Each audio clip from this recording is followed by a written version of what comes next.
My name is Taruna Goel. I'm an RPL strategist and I work with North Pacific Metrics here in Vancouver, Canada. I have spent close to 3 decades working at the intersection of adult learning, assessment, competency recognition, and workforce development. And my work has taken to many corners of the RPL ecosystem. And I can tell you that there are more than 4 corners because the ecosystem is more like an amoeba rather than a neat little square. And working with learners and employers, post-secondary institutions, regulators, and governments, one thing I've learned is that while all of these groups may be interested in RPL, they're often listening for very different things. The idea of this session emerged from one of the PLAR community of learning conversations that we had earlier this year, actually the first one in January, first for this year, where we were asked as participants, what can we do as members of this community to kind of help move the needle when it comes to sharing what RPL is?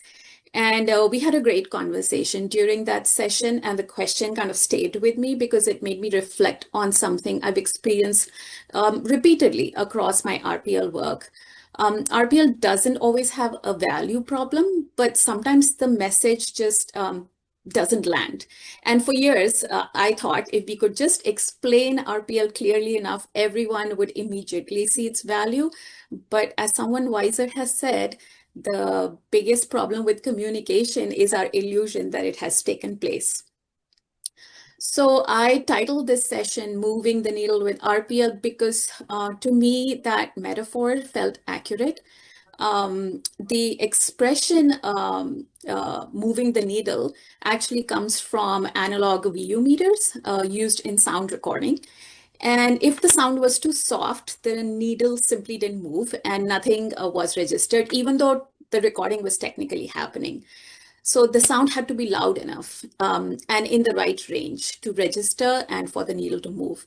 And across Canada and the world, we are doing, high quality, rigorous, thoughtful, impactful recognition work.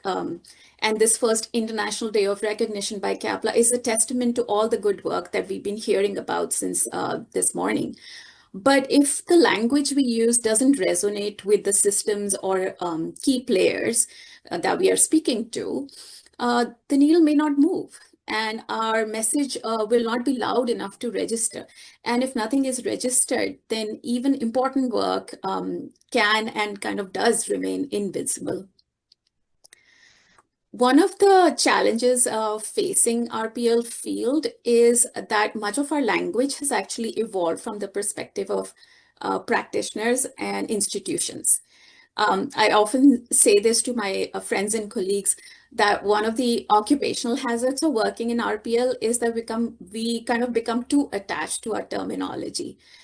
We throw terms like prior learning assessment, portfolio review, challenge process, credit assessment, and all of these terms make sense to those of us who kind of work in the field, but they often describe the mechanism rather than the value of RPL. So I've come to appreciate that the language and vocabulary that we use to talk about RPL, it fundamentally sort of shapes how it is understood, how it's valued, and how it's acted upon. And this isn't just a theoretical observation, it's something that I've learned the hard way through repeated experiences where the same RPL model and approach landed very differently depending on how it was framed or who was listening. And what I found is that people don't care about the definition or the process of RPL for itself.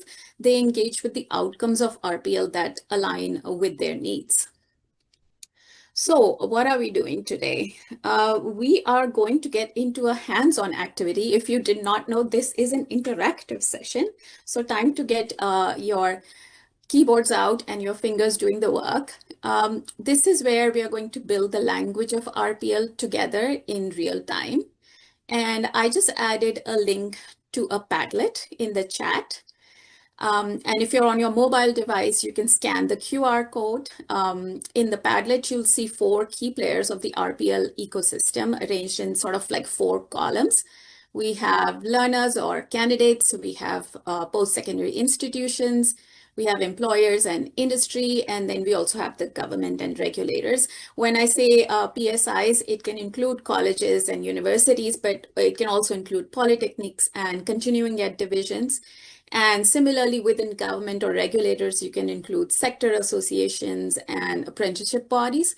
So what we'll do next is that under each key player, I'd like you to please add words, phrases, or outcomes you think or would resonate with that player when describing RPL. So this is not what we usually say or what we usually hear about RPL, but what you think they will sort of most respond to. Can't hear you.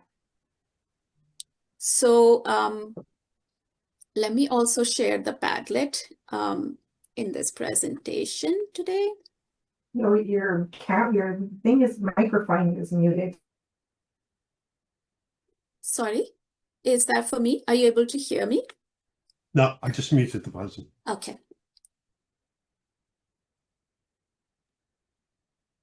If you're doing this on your mobile, yes, the columns might look somewhat different, but you should still be able to participate in the activity.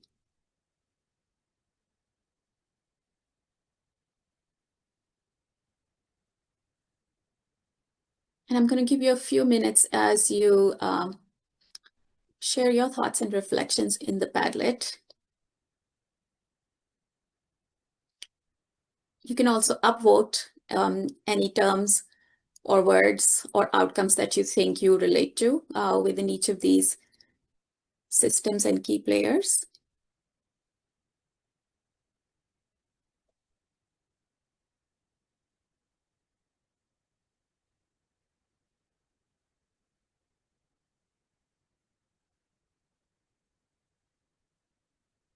So we are seeing some really great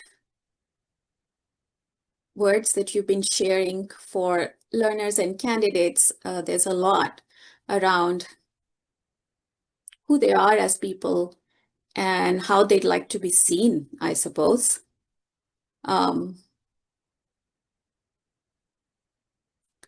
For post-secondary institutions, I can definitely see enrollment, access, evaluation, but also gatekeepers. A lot of terms around education, instructors, diplomas, employers and industry.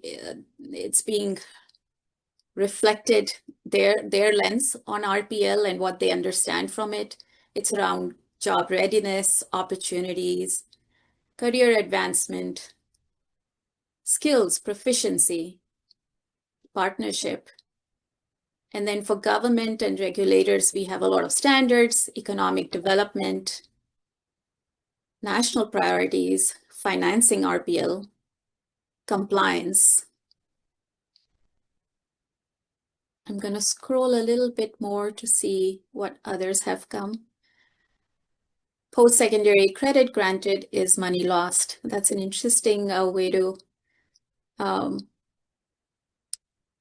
share the lens that PSI sometimes have on RPL and PLAR.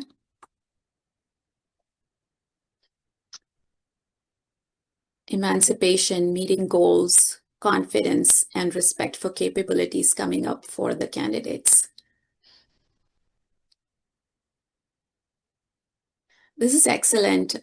Please continue to kind of add your contributions, and I'm going to try and switch back to our presentation there.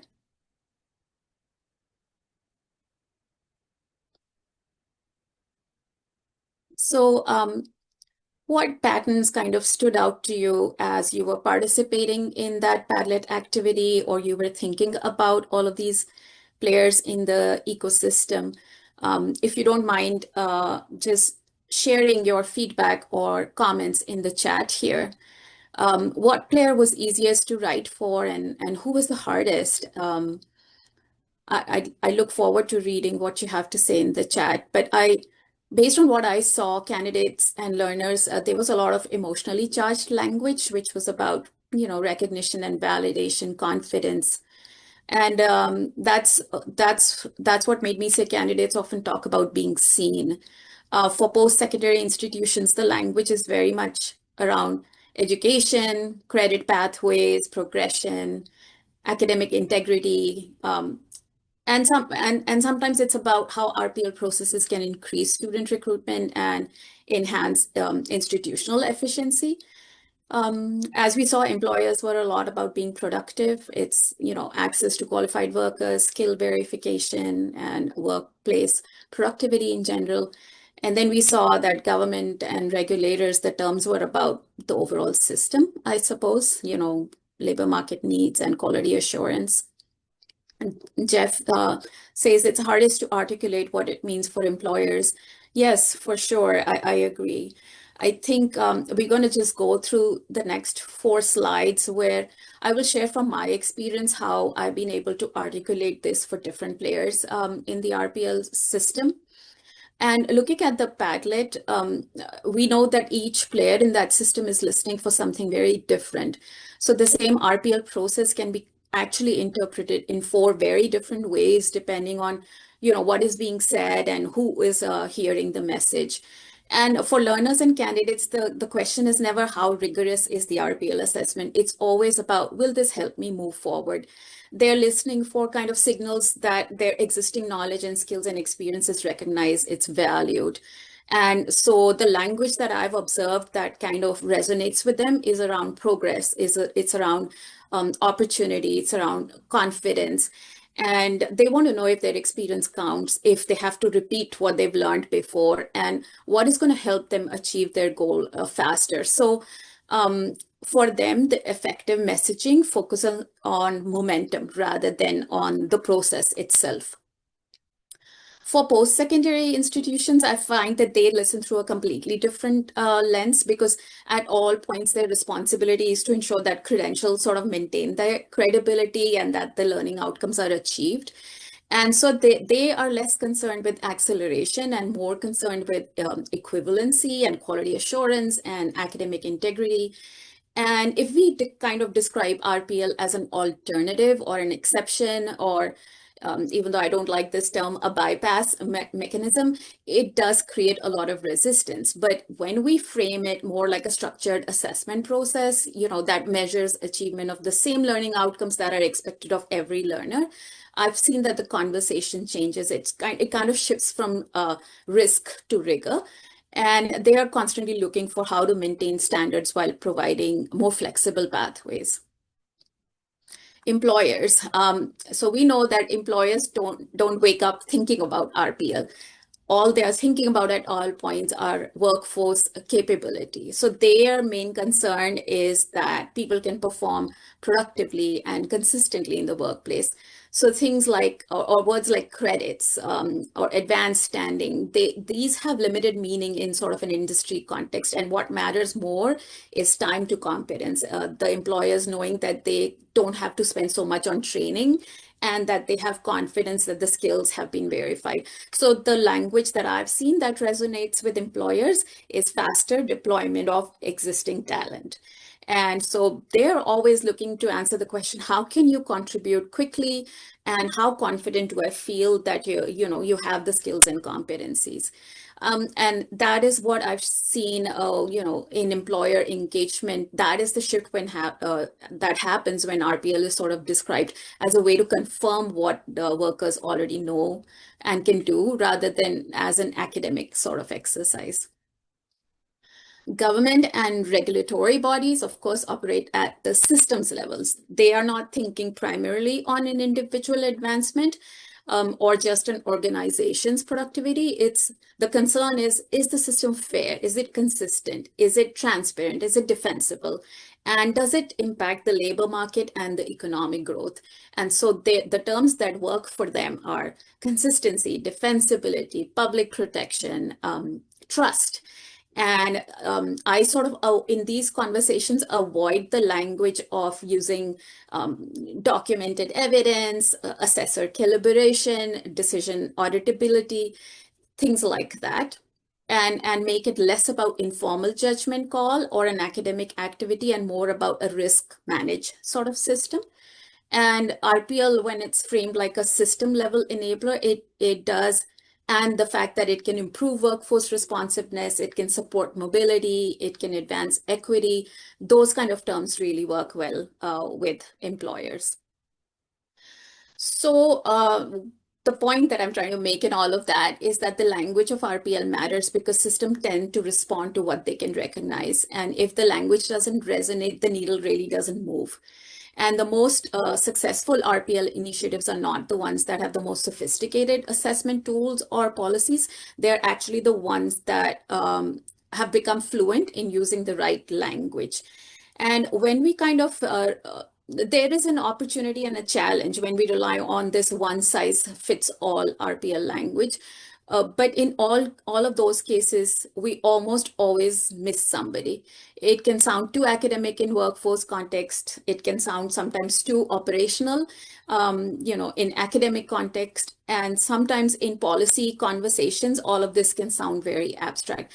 It doesn't mean that the practice lacks value. It means that the value of the practice hasn't quite been translated. But when we communicate RPL through these different lenses, the conversation shifts from us trying to explain the process to instead us trying to demonstrate in its value. And that is the power of this differentiated language. The practice remains the same, but the language shifts to connect with what each player cares about the most. So, how do we move the needle with RPL? The VU meter kind of represents the players that we're trying to influence, the learners, the post-secondary institutions, the employers of the industry, and the government and regulators. And the needle represents their attention, interest, and uptake. The sound is our message about RPL that is kind of tailored and customized to these players. And if the sound is technically correct, but if it's too quiet or if it's misdirected or it's outside the frequency that the system responds to, we can't expect the needle to move. And if the needle doesn't move, nothing is registered, no matter how good our content and work is. But the right words at the right volume, the needle moves and the positive impact is felt. There's progress for learners, there's integrity for institutions, there is productivity for employers, and there is defensibility for regulators. So I think what I've observed is to be an effective RPL practitioner, we have to become translators of this value and not just administrators of the process. As I was working on this presentation, I came upon a question and I wanted to leave you with the same question that has stayed with me. If your RPL practice disappeared tomorrow, who would notice? Would employers notice? Would learners recognize something is missing? Would institutions care about RPL or PLAR practice gone? And what about policymakers from the system perspective? So, and if they would notice, would they have the language to explain what just went missing? So as skill shortages continue and career pathways are becoming less linear and learning is increasingly happening outside of formal education settings, the need for these trusted recognition systems will grow. And the opportunity is not just to improve our RPL practice, it's actually to create recognition systems that are understood, that are trusted, and that are valued across the entire ecosystem. And I think that starts with language. So thank you for your time today, and I hope together we can continue to build and expand on the language and vocabulary of RPL to help move the needle.